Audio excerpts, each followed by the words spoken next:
అల్లు అర్జున్ అరెస్ట్తో ఒక్కసారిగా టాలీవుడ్ అయితే ఉలిక్కి పడిందనమాట. ప్రముఖ సినీ ప్రముఖులు అందరూ కూడా వెళ్ళి అల్లు అర్జున్ని కలవటం చాలా అయితే జరిగింది. ఎవరెవరు కలిశారు, అసలు ఏం జరిగింది, న్యాయం గెలిచిందా లేదా అనేటటువంటి క్లారిటీగా క్లుప్తంగా ఈరోజు ఈ వీడియోలో మాట్లాడుకునేటటువంటి ప్రయత్నం చేద్దాం. మొట్టమొదటి ఏంటంటే నాకు చిరంజీవి గారు పిచ్చిగా నచ్చేశారు. అప్పుడెప్పుడు మన అల్లు అర్జున్ నేషనల్ అవార్డు కొట్టినప్పుడు మన అల్లు అర్జున్ ఇంటికి వెళ్ళడం చిరంజీవి గారు జరిగిందనమాట. ఆ తర్వాత ఆయన అరెస్ట్ అయినప్పుడు ఈ రోజు అయితే వెళ్ళడం జరిగింది. ఆయన విశ్వంబర మూవీ షూటింగ్లో ఉన్నంట, షూటింగ్ క్యాన్సిల్ చేసుకొని మరి వెళ్ళి కలవడం జరిగిందనమాట. ఇది కూడా నాకు నెక్స్ట్ లెవెల్ అనిపించింది. ది గ్రేట్ చిరంజీవి గారు, ఎందుకంటే అయిన వాళ్ళకి ఆపద అంటే మట్టికి ఖచ్చితంగా మన చిరంజీవి గారు ముందుంటారని చెప్పి క్లారిటీగా అర్థమవుతుంది. ఆ తర్వాత చూసుకున్నట్లయితే మన ఉపేంద్ర గారు మన కన్నడ యాక్టర్ అనమాట. కన్నడలో చూసుకున్నట్లయితే ఒక హీరోని ఆల్రెడీ అరెస్ట్ చేయడం జరిగింది. అయినా కానీ ఆ హీరోని కనీసం మనం ఒప్పిసారి డేకలేదు. కానీ మన అల్లు అర్జున్ అరెస్ట్ చేయడంతో, రిలీజ్ చేయడంతో ఈ రోజు వెళ్ళి అల్లు అర్జున్ అయితే ఒప్పిసారి కలవడం జరిగింది. ఆయన యూఐ సినిమా ఏదైతే ఉందో ఈ 20th రిలీజ్ అవుతుంది. అసలు దానికి వెళ్ళాలా వద్దా అనేటటువంటి డౌట్ నేనున్నా. ఎందుకంటే ఆ టైంలోనే మన అల్లరి నరేష్ గారిది ఎంతో బచ్చన్ అనేటటువంటి సినిమా రిలీజ్ అవుతుంది. ఇంకా చాలా సినిమాలు అయితే రిలీజ్ అవుతున్నాయి. ఏ సినిమాకి వెళ్ళాలనేటటువంటి కన్ఫ్యూజన్లో ఉన్నా ఎప్పుడైతే మనం ఒప్పిసారి కలిసిండో ఇకైతే ఖచ్చితంగా యూఐ సినిమాకి వెళ్ళాలని చెప్పి చాలా మంది డిసైడ్ అయ్యారు. ఎందుకంటే ప్రతి అల్లు అర్జున్ ఫ్యాన్ కూడా ఖచ్చితంగా ఒప్పిసారికి అయితే సపోర్ట్ చేస్తారనమాట. ఆయన సినిమా ప్రమోషన్లో భాగంగా వచ్చిన బ్రోన్కి వచ్చి అంటున్నారు. ఈ టైంలో చాలా బయట ప్రమోషన్లు ఆయన చేయొచ్చు. అటు బాలీవుడ్కి వెళ్ళి ఇటు టాలీవుడ్కి వచ్చి ఒక ప్రెస్ మీట్ లాగా పెట్టి ఇంకా చాలా మందికి తెలియజేయచ్చు. కానీ ఆ విధంగా కాకుండా ఉపేంద్ర సారు అల్లు అర్జున్ అయితే కలవడానికి వచ్చింది. ఇదైతే నెక్స్ట్ లెవెల్ అని చెప్తాను నేను. ఆ తర్వాత ప్రభాస్ నాకు తెలిసి ఈ పాటికి వచ్చేయాలి, మరి ఎందుకు లేట్ అయిందో తెలియదు. సినీ వర్గాలు తెలియజేసిన దాని ప్రకారం ఈరోజు సాయంత్రం 4 గంటలకల్లా ప్రభాస్ అల్లు అర్జున్ కలవబోతున్నాడు అనేటటువంటి న్యూస్ అయితే వచ్చింది. కాకపోతే ప్రభాస్ అవుట్ ఆఫ్ ఉన్నట, వేరే స్టేట్లో ఉంటామో వేరే దేశంలో ఉంటాం లాంటివి జరిగిందంట. వేరే సినిమా షూటింగ్లో ఫుల్ బిజీగా ఉండు, దానివల్ల అయితే కొద్దిగా రావడం లేట్ అయింది. మ్యాక్సిమం ఈ రోజే ప్రభాస్ అయితే మ్యాక్సిమం కలిసి చేస్తారనమాట. ఆ తర్వాత ప్రతి ఒక్కరు కూడా వాళ్ళు అయితే తెలియజేశారు. ఫ్రెండ్స్, ఇక్కడ టాలీవుడ్ అంతా కూడా ఒకటైంది అనేటటువంటిది క్లారిటీగా అర్థమవుతుంది. ఇంకొంతమంది ఒక అడుగు ముందేస్తూ ఈ విధంగా అల్లు అర్జున్ మీద కేసు పెట్టి అరెస్ట్ చేసి ఒక రాత్రి అంతా జైల్లో ఉంచారు కదా, ఇదే పని మన రాజకీయ నాయకుల మీద చేస్తే ఎవడైతే కరప్ట్ చేసిండో, ఏ రాజకీయ నాయకుడైతే అవినీతి ఆరోపణలు ఎదుర్కొంటూ విత్ ప్రూఫ్స్తో నిరూపిస్తే వాళ్ళని అరెస్ట్ చేస్తే మన రాజకీయ నాయకుల్లో సగం మంది జైల్లోనే ఉంటారు అనేటటువంటిది కూడా చాలా మంది తెలియజేయడం అనమాట. ఇంకోటి ఏంటంటే మన అల్లు అర్జున్ జైలు జీవితం రాత్రి ఎలా గడిచింది అనేటటువంటి తెలిసిన తర్వాత చాలా బాధగా అనిపించింది. రాత్రంతా కిందే పడుకొని ఉన్నంట, ఏం లేదంట, తనకైతే ఒక ఖైదీ నెంబర్ కూడా ఇవ్వడం జరిగిందంట.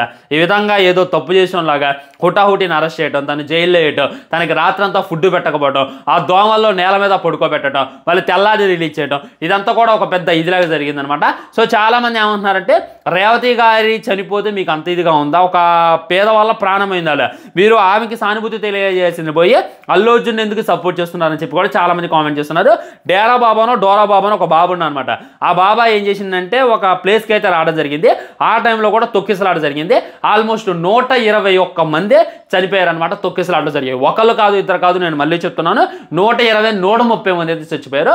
కనీసం ఆయన అరెస్ట్ చేయడం కాదు కదా, ఆయన మీద ఏ విధమైనటువంటి ఎంక్వైరీ కూడా లేదు, ఆయన మీద చేయి కూడా లేదు. ఈ విధంగా ఆయన్ని అరెస్ట్ చేయాలి. మరి ఆయన్ని అరెస్ట్ చేయకుండా one and only Allu Arjun arrest చేయడం కూడా కొద్దిగా రాంగ్ అని చెప్పి నాకైతే అనిపించింది అనమాట. అంతేందుకు తొక్కిసలాటలో మన మేడారం జాతరలో కూడా అప్పుడప్పుడు తొక్కిసలాట జరుగుతూనే ఉంటాయి అనమాట. రీసెంట్గా ప్రెస్ మీట్లు పెట్టినప్పుడు, ప్రీ రిలీజ్ ఈవెంట్ పెట్టినప్పుడు, పుష్కరాలు పెట్టినప్పుడు చనిపోతూనే ఉంటున్నారు. వాడు అప్పుడు ఎవరిని అరెస్ట్ చేయకుండా ఇప్పుడు అల్లు అర్జున్నే టార్గెట్ చేయడం కూడా ఇదిగా ఉందని చెప్పి ప్రతి ఒక్కరు కామెంట్ చేస్తుండే. ఇంకొకరు మంది ఏమంటున్నారంటే డేరా బాబా ఎవరైతే ఉన్నారో బీజేపీ, అక్కడ రూల్ చేస్తున్నటువంటి ప్రభుత్వం ఏదైతే ఉందో బీజేపీ, అదే అక్కడ కాంగ్రెస్ కానీ ఉన్నట్టయితే ఆ డోరా బాబా ఏదని చెప్పి కూడా చాలా మంది కామెంట్ చేస్తున్నారు. ఏది ఏమైనప్పటికీ ఇక్కడ ఒక అంతు హైదరాబాద్ పోలీసులను అయితే మెచ్చుకోవాలన్నమాట. హైదరాబాద్ పోలీసుల్లో మన అల్లు అర్జున్ అరెస్ట్ చేసినటువంటి పోలీస్ ఆఫీసర్ ఎవరైతే ఉన్నారో ఆయన అల్లు అర్జున్ ఫ్యాన్ అంట. ఆయన వెళ్ళి అరెస్ట్ చేయడం, ఈ విధంగా న్యాయం అనేటటువంటిది, చట్టం అనేటటువంటిది ఎవరికైనా ఒకటే, మేము ఎవరినైనా లెక్క చేయ అనేటటువంటి గట్స్ కానొస్తున్నాయి. అట్ ద సేమ్ టైం ప్రతి ఒక్కరిని కూడా ఈ విధంగానే ట్రీట్ చేస్తే బాగుంటుందని చెప్పి నాకైతే అనిపించేటటువంటిది అనమాట. సో అయింది ఏదో అయిపోయింది, ఇక దీని మీద రాదాంతం అయితే అనవసరం. ఎందుకంటే తెలంగాణ గవర్నమెంట్కి టాలీవుడ్ అవసరం, టాలీవుడ్కి తెలంగాణ గవర్నమెంట్ అవసరం అనమాట. దీని మీద రేవంత్ రెడ్డి గారు రియాక్ట్ అవుతూ ఆయన ఏమన్నా యుద్ధం చేసిండా, ఏమన్నా పాకిస్తాన్ ఇండియా బార్డర్లో నుంచి యుద్ధం చేసిండా, ఏమన్నా సాధించిండా, ఆయన యాక్టింగ్ ఏదో ఆయన చేసిండు, ఆయన డబ్బులు ఏదో ఆయన తీసుకుంటుండో, దీనికి ఎంత హైలైట్ చేయాల్సిన అవసరం లేదు. ఎవడైతే ఆయన గురించి నిరసనలు చేస్తుండో వాళ్ళందరినీ బొక్కలో తోతా అని చెప్పి రేవంత్ రెడ్డి గారు కూడా మాట్లాడింది అనమాట. ఈ విధంగా ఇది ఎక్కడి నుండి ఎక్కడికో వెళ్ళిందనమాట. వాళ్ళ పదాలు అయితే వాళ్ళు తెలియజేస్తున్నారు. కానీ చాలా మంది అయితే అల్లు అర్జున్కి సపోర్టివ్గా ఉన్నారు. కానీ మన హైదరాబాద్ పోలీసుల్ని చాలా మంది మంది సపోర్ట్ చేయట్లేదు అనమాట. ఒకటి గుర్తుపెట్టుకోండి, హైదరాబాద్ పోలీసులు ఈ మాత్రం సీరియస్గా లేకపోతే హైదరాబాద్లో ఉండేటటువంటి కొంత బ్యాచ్ అయితే ఎంతో అనేటటువంటిది రియాలిటీ. సో ఈ విధంగా కొంతమంది అయితే రావడం జరిగింది. ఇంకా రియాక్ట్ అవ్వాల్సిన వాళ్ళు ఇంకా అయితే రియాక్ట్ కాలే, మళ్ళీ వాళ్ళు ఎప్పుడు రియాక్ట్ అవుతారు అనేటటువంటిది అర్థం కావట్లేదు ఫ్రెండ్స్. సో దీని మీద మీ కామెంట్ ఏంటి? బాయ్ అరెస్ట్ మీకు ఏ విధంగా అనిపించింది? దీనివల్ల మీరు నేర్చుకుంది ఏంటి? ఇక మీద ఇలాంటి పొరపాటు ఏ హీరో చేసేటటువంటి అవకాశం ఉంది? ఇప్పుడు మన 1000 కోట్లు కొట్టినటువంటి మొట్టమొదటి హీరో ఎవర్రా, తర్వాత అరెస్ట్ అయినటువంటి హీరో ఎవర్రా ఉన్నారంటే ఖచ్చితంగా అల్లు అర్జున్ అనమాట. ఇప్పటిదాకా పాన్ ఇండియా స్టార్లో అరెస్ట్ అయినటువంటి మొట్టమొదటి హీరో కూడా మన అల్లు అర్జున్ అనమాట. ఈ విధంగా అరెస్ట్ అయిన తర్వాత తను రాజకీయాల్లోకి వెళ్తారని చెప్పి కూడా చాలా మంది మాట్లాడుతున్నారు. ఎందుకంటే ఇప్పుడు రీసెంట్గా చూసుకున్నట్లయితే ప్రతి సీఎం అరెస్ట్ అయినటువంటి వ్యక్తి.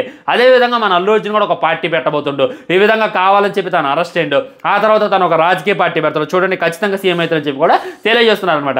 ఈ విధంగా చాలా మంది చాలా రకాలుగా తెలియజేస్తున్నారు. ఇంకొంతమంది వేణుస్వామిని కూడా వేసుకుంటున్నారు.